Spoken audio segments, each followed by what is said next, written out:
7 qism.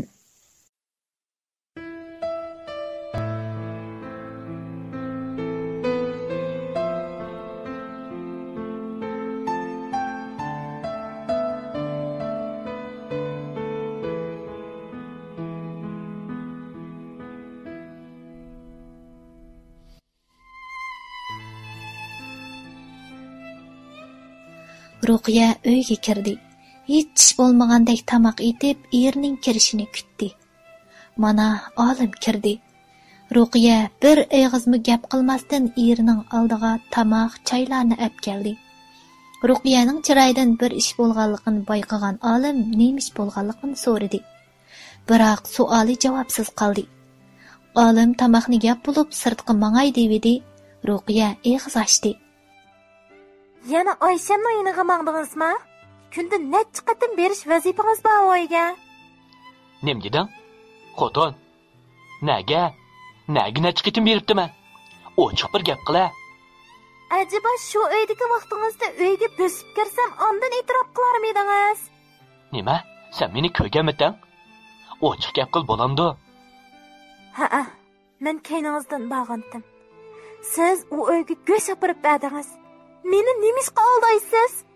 Seni hayotimdan aziz ko'raman deganingiz xiyonat qilish uchun qilingan narkoz ukol edi, shundaqmi? Yo'q, undaq emas. Menga tushundirgidek fursat ber xotin. Yana nimani tushundirsiz? Ahmiyati bormi? Albatta ahmiyati bor jinim. Gapni ko'ngil qo'yib anglagan. Aslida Oyshani faqat yoqtirmaydim. O'zimmi bilmadim. Onun dastlabki tashabbuskorliklari, menga ziyoda amroqlik qilib erkilashlari, mangdamda bir telefon qilib ko'yinishlardan o'zimni yo'qotib qo'yib, bir qitim o'zimni bilmay uning bilan birga bo'lib qoldi. Shu savalikim tufayli o meni zodil qo'yib bermadi. Ayrilib ketayli desamla, Ruqiyaga hamma ishni aytaman deydi. Sening bilib qilib, nazaringdan tushib ketishimdan ansirab, o'zchil uning bilan munosabatda bo'lib keldi. Lekin o'zim xolab emas, majburlikda. Menga ishon xotin, ozmaydigan inson yo'q.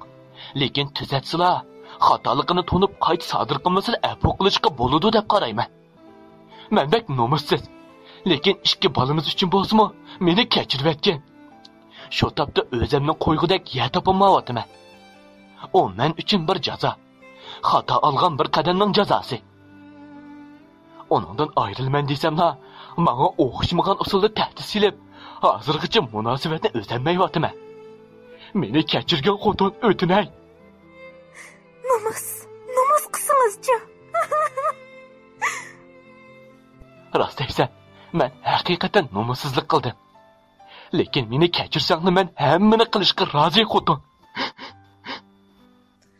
Shunchalik vijdonliq armu qilmishidan nomus qilib yig'lagan tursa, Ruqiya nimami deyalasin? Sizdan ajrashib ketmayman. Lekin nafratlanaman. Siz mening pok muhabbatimga xiyonat qildingiz. Qayski bu paskashlikni qilganda o'lib ketsingizchi. O'lib olsingizchi. Ishonchimni yer bilan yekson qildingiz. Hayotimni vayron qildingiz. Endi siz faqat bolalarimning dadasi xolos. Lekin mening borlig'im deb suygan erim emas. Deb yig'lig'inicha yotoq uyga kirib, karvatga o'zini etib, isada bar ovozini qo'yib berib, ezilib yig'ladi. Ayolining bu azobliq yig'isidan olimning yuraklari para bo'ldi. O'zini nachtasdak urib ketdi. Esiyatdan kayniga kirib, erkakligini yo'qotganga to'ydingmi? Sen nimachi pastkash ha, olim?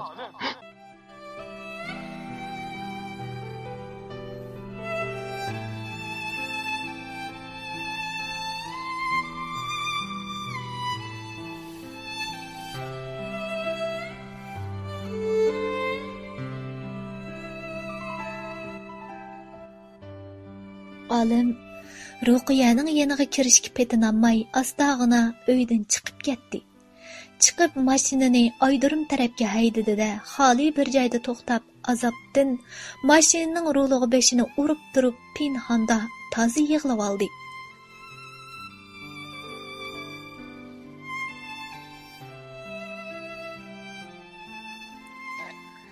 Erkek degan xoli joyda yosh to'kaligan bilan odam bor joyda yosh to'kishni nomus deb biladi-da.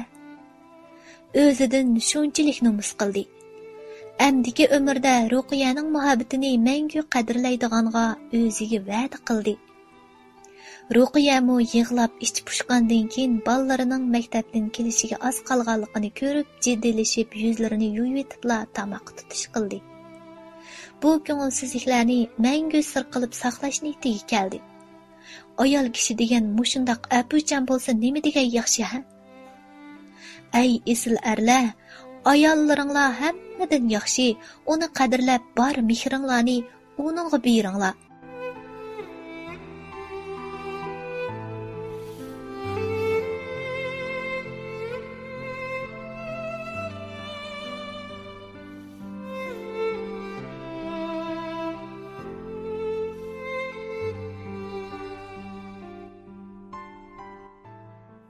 Olim Ayshamning uyiga bordi.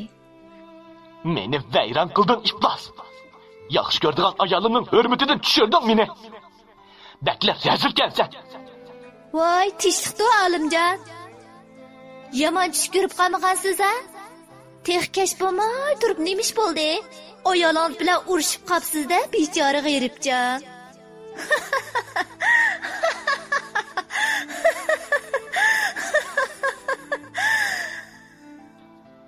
Meni masxir qilib o'tamsan, paskina.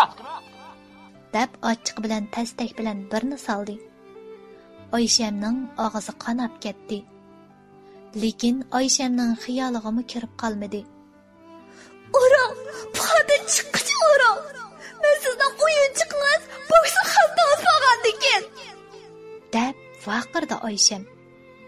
Endi sen bilan munosabatni faqat oxirlashtirma. Ruqiyadan ayrilib kelishni qat'iy xohlamayman. Uqdingmi? U qanjiqdan mening narimkan? U shunchalik yaxshi ayolmidi? Siz chiday olmagiday. Albatta.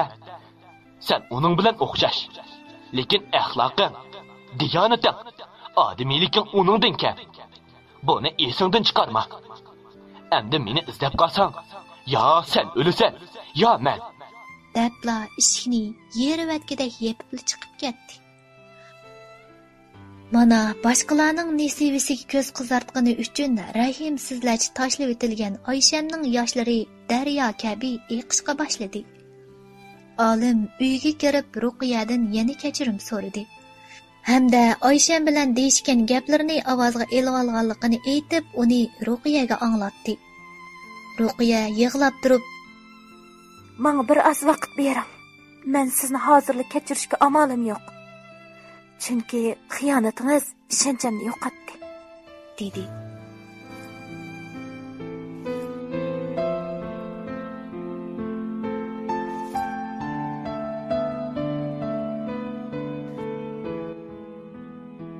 Shu tariqada Ruqiya bilan Olim yaxshilanmay 3 oy vaqt o'tib ketdi. Olim bakla tushkulishib ketdi. Ruqiyamu kam so'z bo'lib qoldi. Shu asnoda ularning qizining tug'ilgan kuni kelib qoldi. Olim qiziga sovg'atlarni oldi hamda Ruqiyaga bir yurish oltin zubizinat oldi. Mushu paytda aplashib qolmoqchi bo'lgan edi. Ular shunchalik xushal kayfiyatlarda tug'ilgan kun ziyofati o'tkazdi. Mehmonlarni chaqirdi. Uy ichi xushallik tantanasiga cho'mdi. Mana endi Ruqiyaning chiroyiga haqiqiy kulki keldi. Buni ko'rib Olim bakla xush bo'ldi. Barliq kishilar oldida qizining sovg'atini berib bo'lib, ayoliga olgan sovg'atni berdi. Hamma mehmonlar hayron qoldi. "Pah, nimancha chiroyliq" deb qo'llariga elib ko'rishga boshladi ular. Biroq Ruqiya ancha xushal bo'la olmadi. Ruqiyaning ochisi: "Qara singlim bakla chiroyli ekan, Olimjonning ko'zi bakla maltun edi jumu" deb uni singlisiga taqab qo'ydi. "Vah, bakla yarashdi, muborak bo'lsin. Texmi go'zal bo'lib ketding singlim" dedi. "Rahmat ocha, rahmat Olim, avara bo'psiz" dedi yerga qarab turib. "Undaq dema xotin. Sana butun dunyoni ipasama arziysan. Yoqtirganingdan ben xush bo'ldim jinim" deb oxiri ayol ishkisi aplashib qoldi. Mehmonlarni uzitishib, balalarni uxlatib, yangi to'y qilgan holatida to'y kechasini o'tkazishdi. Baxtlik oilasini kang qo'rsoq apuchanligi bilan qo'g'dab qolgan Ruqiya erini chin dilidan apu qildi.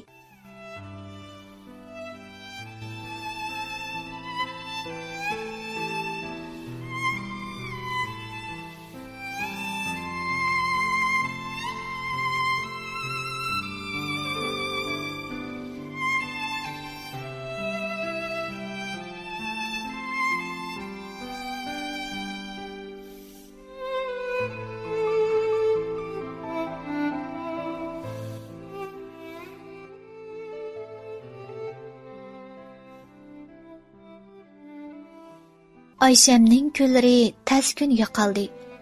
Uning atrofidagi adoshlari uni arg'aylishmadi.